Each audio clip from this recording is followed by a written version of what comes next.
Welcome to my channel smart classes with Shobha.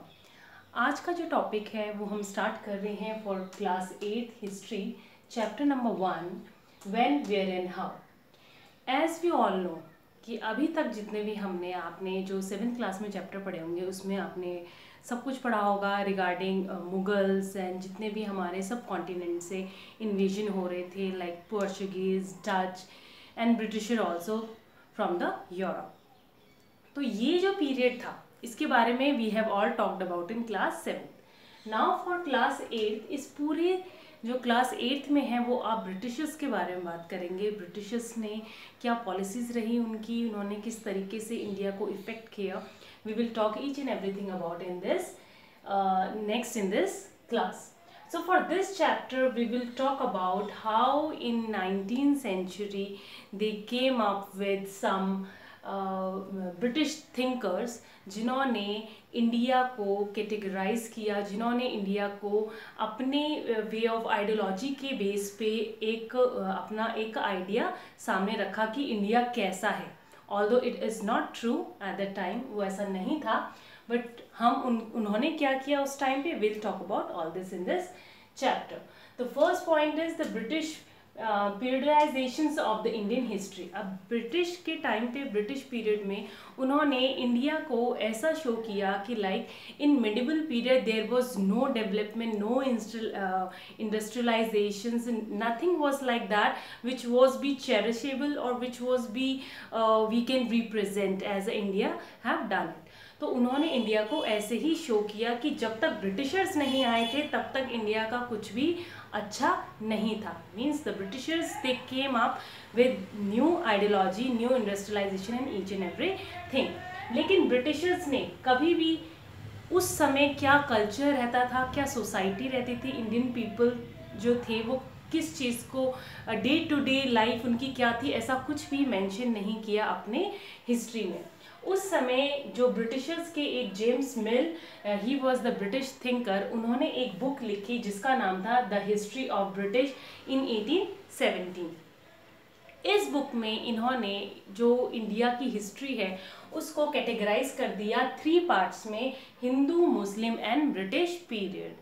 In 3 part में उन्होंने divide कर दिया और कहा कि सिर्फ यही चीज़ है जो हम मतलब इंडिया में है। मतलब ब्रिटिशर से पहले से भी एक जो कास्ट है, जो एक धर्म है, उन पे इन्होंने इन पूरी इंडिया को, जो पूरी इंडिया की हिस्ट्री उसको डिवाइड कर दिया, which was not appropriate according to, if you're writing some history you have to mention their culture, their society, what the people think, how the economy status at that time, each and every should be mentioned accordingly. But उन्होंने ऐसा कुछ नहीं किया। उस समय जब British period categorisation जब हुआ उस ब्रिटिश पीरियड का, तो उन्होंने ऐसा बताया कि ब्रिटिश पीरियड के बाद ही सब चीज़ें, जो इंडस्ट्रियलाइजेशन है वो आया, अर्बनाइजेशंस आया, ये सब जो है ब्रिटिश पीरियड के बाद ही आया। उससे पहले जो भी था इंडिया के पास ऐसा अपना कुछ भी, अपना जो चेरिश कर सके ऐसा कुछ भी नहीं था। उन्होंने कहा हमने इनके जो ईवल, जो इनके कस्टम्स थे, वी हैव इनके पास बहुत सारे ईवल कस्टम थे, लाइक सती प्रथा हो गया, विडो मैरिज हो गया। लाइक विडो की मैरिज नहीं की जाती थी, सती प्रथा, पति के साथ अगर पति की मृत्यु हो जाती है तो उसके साथ ही, उसकी चिता के साथ ही उसकी जो वाइफ होती है, धर्मपत्नी होती है, उसको भी जला दिया जाता है उसी चिता में। तो ये एक गलत ईविल इफेक्ट था, no doubt that was the evil effect, but उस समय हिंदू सभ्यता के अकॉर्डिंग वो सब सही था। और सेकंड चीज़ उन्होंने जो बोला कि विडो की दोबारा रीमैरिज नहीं होती है, जबकि उन्होंने बोला रीमैरिज करनी चाहिए। उन्होंने तीसरी बात ये बोली कि यहाँ पे जो स्त्रियाँ हैं उनकी जो एजुकेशन है वो, उसको बिल्कुल भी इम्पोर्टेंस नहीं दी जाती है और उनको लो कास्ट माना जाता है एज कम्पेयर टू मैन। तो ये सब चीज़ें बातें हुई। फिर एक नया शब्द आता है इस पूरी बुक में, वो है एंग्लिस्टिक, एंग्लिसिस्ट। इसका मतलब होता है the group of people who favour the western scientific knowledge in India. Means Anglicist उन लोगों को बोला जाता है जो कि लाइक ये ब्रिटिशर्स थे, जेम्स मिल, इनकी धारणाओं से सहमत थे, जो कि वेस्टर्न जो सभ्यता है वो जो भी बात कह रही थी उन सब से एग्रीड थे।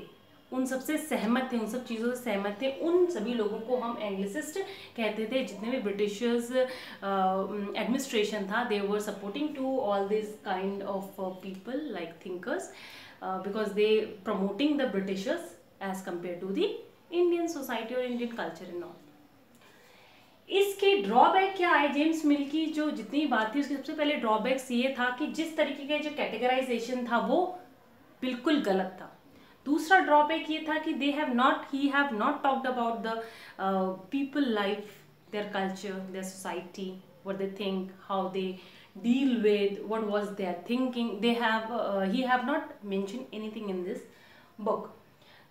और उस समय जो ब्रिटिशर्स की जो नीतियां थी वो इतनी अच्छी नहीं थी, बिकॉज उन्होंने एक तो it was not equal, inequality थी अकॉर्डिंग टू ब्रिटिशर्स। जो ब्रिटिश लोग थे उनको ज़्यादा प्रेफरेंस मिलती थी हर चीज़ में एज कम्पेयर टू इंडियंस। तो वो भी एक जो उनका पीरियड था वो इतना भी अच्छा नहीं था, उनके अकॉर्डिंग अच्छा था, but as if you talk about the peasant और the normal people it was not appropriate at all. तभी जाके इतना रिवोल्ट आगे जाके हुआ। तो this was the drawbacks we have talked about. Thank you so much.